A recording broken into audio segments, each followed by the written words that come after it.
Good evening, everybody. Once again, this is the UFC 168 post-fight recap with Estevan Thunderheart. And tonight, wow, what a night and what an event to close out the year 2013 with great nights of surprises, by the way, and with great nights of fights. The card did not disappoint. It was just a lot of shocking endings, though, and I'll explain to you that when I'm going to start reading. So here you go. Now, as the first fight, Robbie Peralta versus Estevan Payan, and the winner is Robbie Peralta via TKO. William Macario, actually it's Macario, versus Bobby Voelker, and the winner is William Macario via a unanimous decision. And the next fight was John Howard versus Siyar Bahadurzada, and the winner is John Howard via unanimous decision. I mean, this was a pretty close fight overall. I mean, as far as, of course, John Howard was actually did more strikes, did more takedowns, even picked him up and nicely, just kept walking, nice and calm, slammed him on his head. Wow. And that was only the second round. And in the third round, he really couldn't recover from that, so John Howard got the victory. And in this next fight right here is Dennis Siver, kickboxing sensation, went against the judo practitioner from Armenian judo practitioner Manny Gamburyan. And the winner is Dennis Siver via unanimous decision. I mean, let's put it like this. In the first round, it basically belonged to all Dennis Siver. Dennis Siver came up with some good kicks. You know, the way he just went about him. Of course, Manny just kept on doing some nice good hooks and punches and stuff. And and of course, Dennis Siver took him down, nicely takedown, ground and pound. Now, here's the thing: Manny Gamburyan also took him down, but he wasn't really getting busy. Just like what Joe Rogan criticized, he wasn't getting busy. But once he busted him up, got him cut up right here, it was like a shark that smelled blood, and that's when he really started going for it. That's when he became alive. And that was only the first round. Of course, the second round, that's when Manny Gamburyan really got the better of Dennis Siver for ground and pounds and controls and things like that. Now, of course, for the first round, though, Dennis Siver was really almost had him choked out, but he kept on grounding and pounding him. He even had him he had him on his back where he had that figure 4 body scissors on him. Got him control. Second round, it was the opposite. It basically was all Gamburyan. And in the third round, it basically everybody's ball game. But what happened was Dennis Siver really took him down and started really did some damage to Manny Gamburyan to a point where Gamburyan was just so exhausted he really couldn't have any answer. He couldn't escape or anything. So congratulations, Dennis Siver, on an awesome unanimous decision victory. Now, and this next one was one of my favorite fights of all tonight. Was Gleison Tibau went against Michael Johnson, and the winner is Michael Johnson via knockout. Now, how did this happen? Of course, now Gleison Tibau. Now, Yogi was with me tonight over at the sports bar, but he couldn't be with me tonight. But what Yogi was pointing out to me was like, Gleison Tibau was so stiff. How his strike. Now, he has a lot of power in strikes, but he was so stiff. And how Michael Johnson was just loose, like he was dancing. He was boxing, dancing, and everything, and that kind of deal. And Michael Johnson was getting some good hits, was moving out of the way, dodging, and all the good stuff like that. And of course, Gleison Tibau also, of course, had him pressed against the cage in the first round. Around, I want to say, maybe the last minute or so of the first round, pretty much near the cage, and kept on trying to attack him that way. But the bell rang. Second round came. It was a different story because there was a lot of good strikes going on, but Johnson just kept on coming in and kept on dodging and throwing jabs and some punches, and then so finally he made a mistake, of course, meaning Tibau had his left hand down while he was trying to throw some punch, and he was able to actually not only throw a straight punch right to Tibau's temple. It rocked him. He went down, and that's when he started hitting him hard. And that's when Johnson got the victory. So congratulations, Michael Johnson, on an excellent knockout victory. And I'm going to tell you something. If that didn't make knockout of the night, I would have been very disappointed with that. But that was one of the best ones I've seen tonight. Right there, that best knockout. Now, this next fight right here is Chris Leben versus Uriah Hall, a great up-and-comer. And the winner is Uriah Hall via TKO via doctor stoppage. Now, what do I mean by that? Well, basically how it is when that first start happened, flying knee, knocked Chris right on his butt like when the fight just started. So I already had an idea Uriah Hall was going to win, and Chris Leben hasn't necessarily won very good stellar fights as of late, especially the fact he's been gassing out more, and he's getting up there. He's been getting he's been taking too many hits, and on top of that, from what I was told, he could be on his way out for something. I mean, he could be on his way out because I think I don't know, maybe his heart not into it. But the point was, it showed again tonight because Uriah Hall was on point. The same thing with what was going on with the Gleison Tibau Michael Johnson fight. The only difference, of course, was Chris Leben, of course, was still stiff, and Silva was trying to chase him. And then Uriah Hall, is rather than just being a boxer, he was also kickboxing too, and was going nice leg kicks, some good shots and stuff like that. But then around the narrative, about the last 22 seconds of the very first round, that's when, you know, he was getting himself ready. Chris Leben took a swing, missed, and he actually hit him right square to the nose, and actually hit him so hard that he actually went out, and he was like hitting him hard and hard to a point, and his red, his face was already red from the start of the first round anyway, so he was already hurt anyway. And man, basically his face was getting as red as his hair that he died. Okay. I hate to say it like that, but that's how it was. And so, man, when Uriah just kept wailing on him, they were about to start the second round. But Chris Leben was even asking, have I been knocked out? Because I don't think Chris Leben, his faculties wasn't even straight. To a point where he was like, I can't continue. So the referee basically stopped the fight, doctor stoppage, and basically awarded Uriah Hall the victory. And what a classic gentleman he was at the very end, that Joe Rogan was even saying you're too nice, you know, be proud of yourself more. I guess what Joe Rogan was trying to say. But Uriah Hall deserves that victory, so congratulations. Now, in this awesome fight right there, where there was some heated rivalry a bit, was Dustin Poirier versus Diego Brandao. And the winner is Dustin Poirier via a TKO victory. I mean, wow. I think that was one of Dustin Poirier's best fights yet. And I thought that I've seen, when the last time I've seen him win a big one was when he had a reversible, I would say reversible triangle from the top, and he actually bent the guy's arm and tapped him out. I thought that was his best. Tonight, I think he surpassed that. When they basically just went after Diego Brandao and just knocked him out. Diego Brandao was just too much emotion. He was gassing out too fast. Dustin Poirier was really relaxed. He was really, on the go. But as soon as he went for a kill, that's when he was all emotion, right? That's when he really started letting out emotion. And Diego just went down and boom, boom, boom. It was over. And on top of that, Dustin Poirier was like, "That is my house. That is my house." I like that attitude. That was like great, excellent. This is my house. And that was great to see him, not necessarily behave that way, but just see with a little more fire lit up in him. So congratulations, Dustin Poirier. And I'm telling you right now, keep this up, and we may be looking at a future featherweight champion. Now, I know Jose Aldo's a hard guy to beat, but man, if Dustin Poirier keeps this up, he may end up winning it from Jose Aldo. We'll see. We'll see. Now, in this fight right here, didn't last too long, as Jim Miller went against Fabricio Camões, and the winner is Jim Miller via a tap house submission via armbar. Like I said, it didn't take very long because even though Fabricio started, with some good combinations and some hits and hit Jim Miller also did some good strikes of his own. But then when it went to the ground and he would try to get on top of Jim Miller snuck in an armbar from the position, from the ground position, and actually got him up right there, and had him locked in, and even had his leg close to his arm and everything like that, to a point where, of course, finally, after about, I would say about 30 to 33 seconds somewhere in there, he finally tapped him out. So congratulations, awesome combat, because last time Jim Miller fought, he lost against I'm trying to remember who he fought against. I remember the guy, I think his name was Heath or something like that.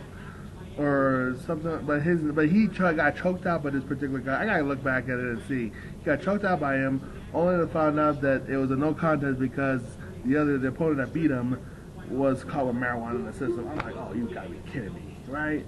So it turned into no contest. It was still a loss, according to Joe Rogan. It was still a loss. Joe Rogan basically made an argument saying it has nothing to do with marijuana. The guy was just simply a better fighter.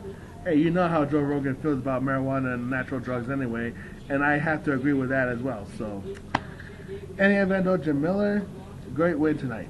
Excellent win. Now, in this heavyweight fight, as Josh Barnett went against Travis Browne from Great Hawaii. And the winner is Travis Browne via knockout in the very first round. It didn't really last long at all, to be quite honest. I mean, Travis Browne he's just sensational. I mean, let's be honest. I mean, now he's got some wins against Gabriel Gonzaga, Alistair Overeem, and now Josh Barnett. Josh Barnett's a monster, okay? But so to have, and the way he did it was just great because Josh Barnett couldn't take him down. He was getting hit, and then Josh Barnett was hitting him back and various things. But what really was the beginning and the end was when Travis Browne got him and he kneed him in the head, really dazed him to a point where he tried to clinch on him, tried to hold on, make a mistake. Why? Started raining elbows like this, right to his head, to the side of the head, knocked him straight out. Oh man, Josh Barnett was busted up. Like, oh man. Travis Browne really got him. He destroyed him. Let's just be honest. He destroyed him. He knocked him out. Travis Browne really got it going. And you know what? He is right. Yo, we are looking at a new breed of mixed martial arts right there. We're looking at the next generation, the next breed, the next way of how the fighting goes. I wouldn't be surprised if MMA starts having all different other types of martial arts mixed in the MMA. I mean, don't be surprised. Because we're looking at the new breed right now, and Travis Browne represents that. And you know, like I said, I you know, and I've said this about Seven Truth about this, and I'm also saying this about Travis Browne. We're looking at a possible new heavyweight. I mean, I won't say new heavyweight champion. I would say future heavyweight champion in Travis Browne. I see that in him as well. Not just because he defeated Stephen Truth, but man, the way he destroyed a bunch of other guys has been unbelievable. So. Let's look out for Travis Browne in 2014. Let's see how far he can go. I won't be surprised if he can be able to beat Cain Velasquez. I won't be surprised at all. You know, it wouldn't surprise me at all. So, anyways, in this co-main event, as the women's UFC Bantamweight Championship was on the line, as champion Ronda Rousey went against, of course, Miesha Tate #2 for the rematch. From when Ronda Rousey defeated Miesha Tate for the Bantamweight champion in Strikeforce, when Strikeforce was still open. But now they transferred to UFC Bantamweight champion, but still it's a rematch. And from all the heated that happened on their show, The Ultimate Fighter, when they were both coaches and various things, it was just crazy. It just had a lot of heat to it, and a lot of, you know, questions of whether Miesha Tate has an answer to Ronda Rousey's, even that cross armbar that Ronda Rousey has become so famous of, even though the cross armbar has been applied by so many people throughout the years so many times. But Ronda Rousey really has a way to apply it to a point where it just looks awesome. Her judo techniques is second to none.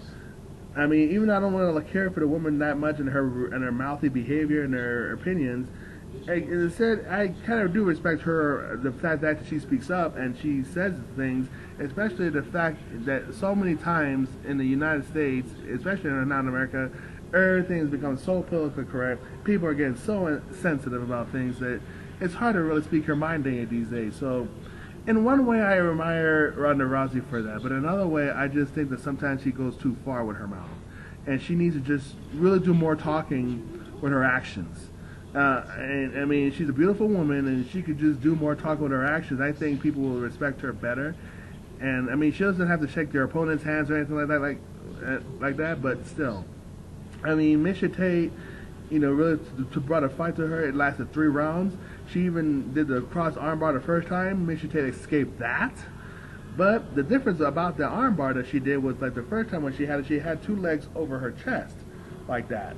And she was able to escape it. She even tried triangles, but Miesha Tate took the fight to her. But each and every time Miesha Tate tries to grab her, she would also flip, reverse, and get a judo takedown. So that's one of the powerful ways of being a judo practitioner, is that they can have great takedowns, great throws, and everything like that. But by the third round, though, that's when, you know, Ronda Rousey kept on hitting her, and then, you know, kept on slamming her with judo throws, and to a point where she finally had her in the armbar the second time. Only this time, rather than having two legs over her chest, she had one leg behind the, one of her legs went behind her head, the other was right over her head. So she was really trapped. No choice but to tap out. No shame in Miesha Tate losing in this one again. She came better this time. Ronda Rousey congratulated her for being a good sport, and I can understand why, if she talked about someone's family, I can kind of see why she would take it personally. I understand that. So, you know, to each is what it is. Now, as far as Ronda Rousey, like I said, she definitely is improving, and she's really good. But I also know that there's other people, other women out there now that are going to be testing her, and are going to find holes in their game. And so she's improving her striking, but at the same time, though, I've also seen the fact that she was getting a little bit tired after the second, after the first round. The only saving grace that she had was that she's got some endurance and a lot of power moves with her judo. That's her saving grace right there. But what happens if someone else, you know, is not threatened by her judo throws? That not is either good with jiu-jitsu or wrestling, but is also good with everything else. What would happen then? So she definitely needs to really watch, you know, what she says, and then because the more she opens her mouth, the more heated it gets, and people will get very irritated with her really quickly.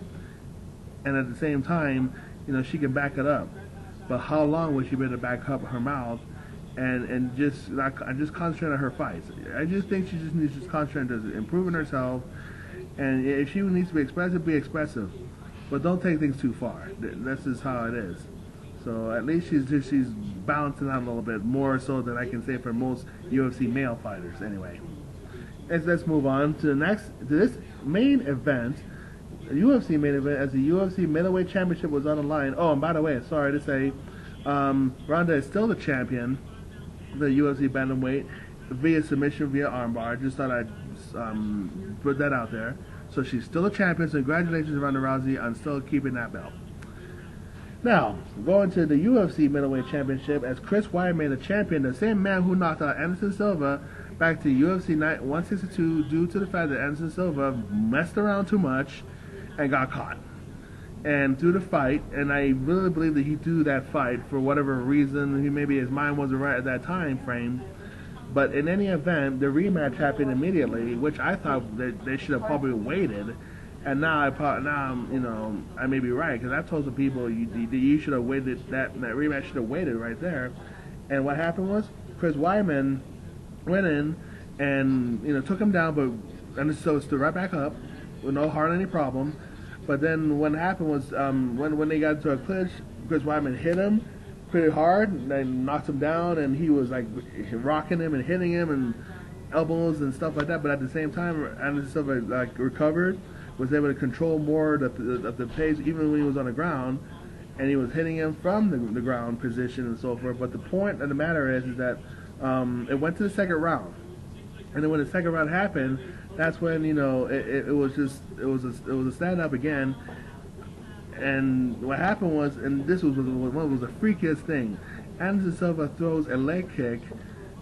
Of course, Chris Weidman checks it, and then what happened was, his leg broke right in half, snapped in two, and it bent. It was so awful.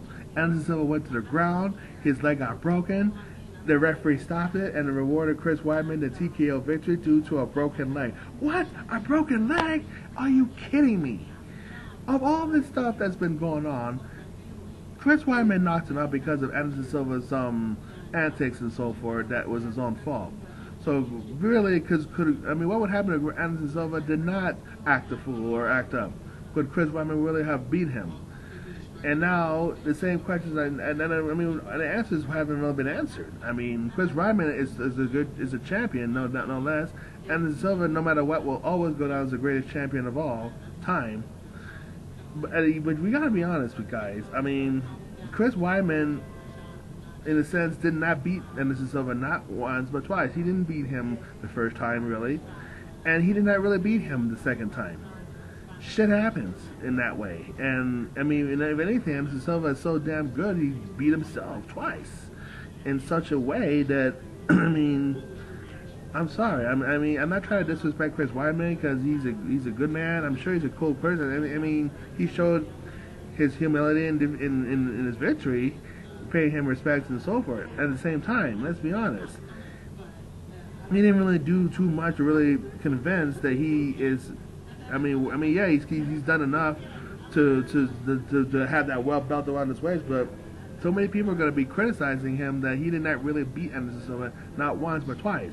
One was, I mean, the first time was Anderson Silva's own fault, and the second time was a freaky accident. It was a freaky situation.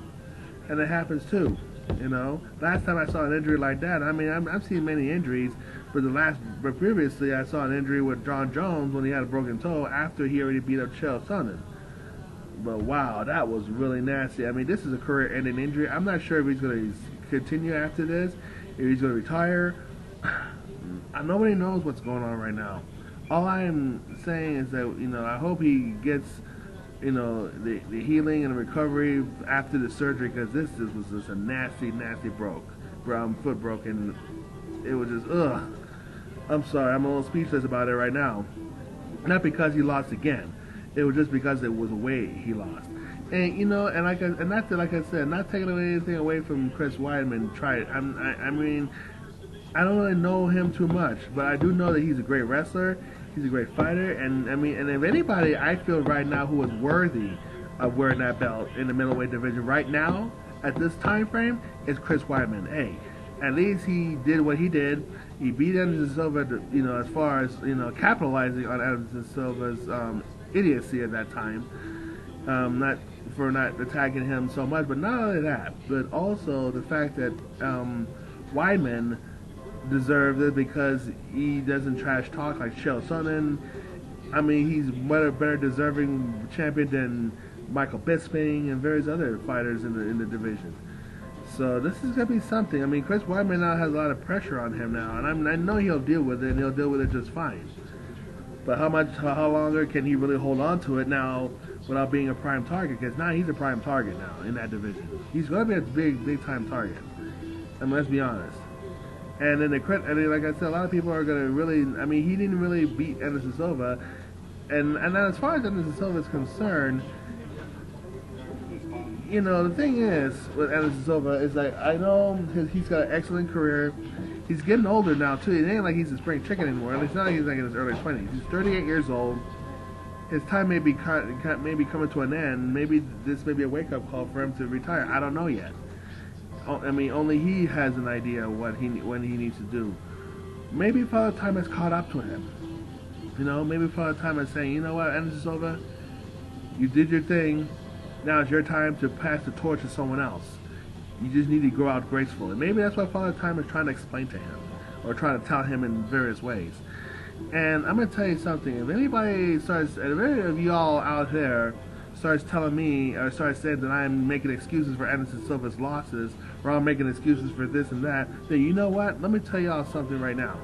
Y'all are not saying this because you're UFC fans. You're not saying it because you're Chris Weidman fans. You're not even saying it because you're fans of MMA or martial arts in general. Okay, you're just a bunch of idiotic punks who are just hating on Anderson Silva. If y'all are going to want to criticize me for making excuses for Anderson Silva, then you're just an Anderson Silva hater. You're not even a fan. You're a hater.